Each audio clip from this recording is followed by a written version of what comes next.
Kung kayo po ay pupunta sa hospital, anong makikita nyo doon? Mga taong may sakit. Di po ba? Pag kayo po ay pumunta sa kulungan, ano po makikita nyo? Mga preso, mga nakakulong, mga taong nakagawa ng kasalanan o masama. Di po ba? Pag kayo po ay nakapunta sa mental hospital, ano po makikita nyo doon? Mga taong baliw o sira ang ulo. Di po ba? Eh kung nandito po kayo sa mundo, anong makikita nyo? Mga baliw, mga masasamang tao, mga taong may sakit. Ang makikita mo kung ikaw ay nabubuhay dito sa mundo, mga taong hindi perpekto. Amen? Gusto mo bang makakita ng taong perpekto? Gusto mong makakita ng taong banal? Saan ka pupunta? Sa simbahan? Hindi. Kasi minsan, di po ba, yung mga taong simbahan, hindi rin perpekto. Minsan yung mga taong simbahan, marami ring kasalanan. Di po ba? Hindi rin perpekto ang mga taong simbahan. Saan ka pupunta para makita mo yung mga taong banal, mga taong perpekto? Hindi sa langit. Kaya nga kung gusto mong maranasan, makasama yung mga taong banal at perpekto, anong kailangan mong gawin? O di, kailangan mo munang mamatay at panalangin mo, ikaw ay tanggapin sa langit. Di po ba? Bakit kasi napakarami sa atin na di-disappoint?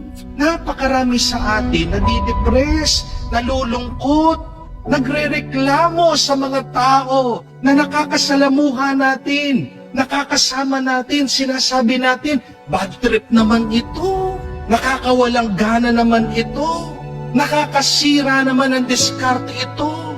Eh kasi napaka-moody minsan. Minsan hindi ko siya maintindihan. Dati, napakabuti niya, nagiba yung ugali, naging napakasama sa akin, sinisiraan ako. Bakit merong taong nakaka-bad trip? Kasi ang katotohanan, mga kapatid, tayo ay nabubuhay at nakatira pa rin dito sa mundo na kung saan lahat ng ating mga makikilala, makakasama, makakasalamuha, hindi perpekto yan. Nag-iiba ng ugali yan at may iba-ibang nararamdaman yan. Pag naintindihan mo yon, magiging payapa ka, magiging mapagpasensya ka, at madadagdagan ang iyong tuwa. Naiintindihan po yan ng ating Panginoon. Narinig niyo po ba sa ating ebanghelyo? Siya'y naglalakbay, pero pinigilan siya. Ayaw siyang patuloyin ng mga tao ng Samaria. Eh wala naman siyang ginagawang masama eh. Kaya nga itong mga ibang alagad, apostol, nagalit sila. Sabi, Panginoon, magdasal tayo, pagdasal natin na maparusahan ang mga taong ito. Napakasama nila. Pero ano pong ginawa ng ating Panginoon? Pinatahimik sila at sabi, tara, humanap tayo ng ibang daan. Nakita niyo po yun? Hindi po nagpa-apekto ang ating Panginoon dahil lang sa masamang ugali ng iba. Hindi na bad trip si Jesus dahil bad trip ang iba. Hindi nagbago ang mood ng Panginoon dahil napakapangit ng mood at ugali ng iba. Yan po yung hamon sa atin. Others may be having a bad day, but yours should not be ruined and destroyed by their bad day. Allow people to have their bad day. Pabayaan mo mga tao kung bad trip sila. Pero kung ikaw masaya ka, edi masaya ka. Because all of us, my dear friends, are entitled to our own feelings. Tandaan niyo po yun. Karapatan natin na maramdaman kung ano yung gusto mong maramdaman. Kung ikaw ay galit, galit ka. Kung ikaw ay malungkot, malungkot ka. Kung ikaw ay depressed ka. Kung ikaw ay walang gana, tinatamad, wala kang ganit, tinatamad. Pero, sana, kung ang iba, pangit ang kanilang nararamdaman, huwag kang makisama doon. Huwag kang paapekto sa nararamdaman nila kung hindi naman yon yung iyong nararamdaman. Respetuhin mo, bigyan mo ng kalayaan yung iba sa kung ano ang kanilang pinagdadaanan. Nakita niyo po ang Panginoon, hindi naman po nagsalita. Nakita niyo naman po ang Panginoon, pinabayaan sila. Jesus respects their feelings. Jesus respects their choice. Pero nang ginawa ng Panginoon, hindi siya nakisali doon sa masama na kanilang iniisip, doon sa masama na kanilang nararamdaman.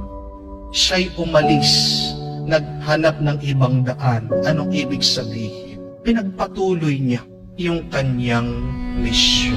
Pagpatuloy mo ang iyong misyon. Pagpatuloy mo yung mabuti na iyong ginagawa. Kahit na may nakakabad trip dyan sa tabi mo, kahit na disappointed ka sa ibang tao, kahit na nalulungkot ka dahil nag-iba yung iyong minamahal, ang importante, yung sayo, ituloy mo kung yan mabuti, kung yan nakakapagpasaya sa iyo. Para maging masaya ka, para maging payapa ka, kailangan mong intindihin, unawain ang kalikasan ng tao. Ang tao minsan masaya, may gana, pero minsan ang tao nalulungkot at masama ang ugali niya. Pag masama siya, anong kailangan mong gawin? Sundan mo yung halimbawa ng Panginoon. Tumabi-tabi ka muna, palamigin mo sila. Pag okay na sila, doon ka bumalik. Parang sa larawan, ganito lang po yan eh. Pag nakakita ka ng isang galit na kalabaw na nagwawala, ano pong kailangan yung gawin? Di ba? Kailangan umiwas ka. Di po ba? Pero meron mga iba, sasabihin nila, hindi ko naman sinaktan yung kalabaw na yan eh. Bakit ako aalis? Bakit ako tatabi? Walang pakialam sa'yo. Yung galit na kalabaw, sinaktan mo siya o hindi mo siya sinaktan? Ang mahalaga sa kanya ay mailabas niya yung kanyang galit. Kailangan mong intindihin yun. It's not about you, but what is happening to the others. Kailangan mong intindihin, may masama siyang nararanasan. Anong kailangan mong gawin? Palapit na sa iyo. Hindi tumabi ka. Umiwas ka. Huwag mo sasabihin na, mabuti naman ako. Wala naman ako ginawa sa iyo. Bakit ganyan ang ginagawa mo? Intindihin mo na minsan ang tao, nagiging masama ang isip, nagiging masama ang kanyang nararamdaman. At kailangan kang tumabi, umalis. Kung hindi, masasagasaan ka, matatamaan ka, at masasaktan ka. Pabayaan mo ang ibang tao kung meron silang masamang nararamdaman at nararanasan. Pero ikaw ang mahalaga. Piliin mo maging masaya ka.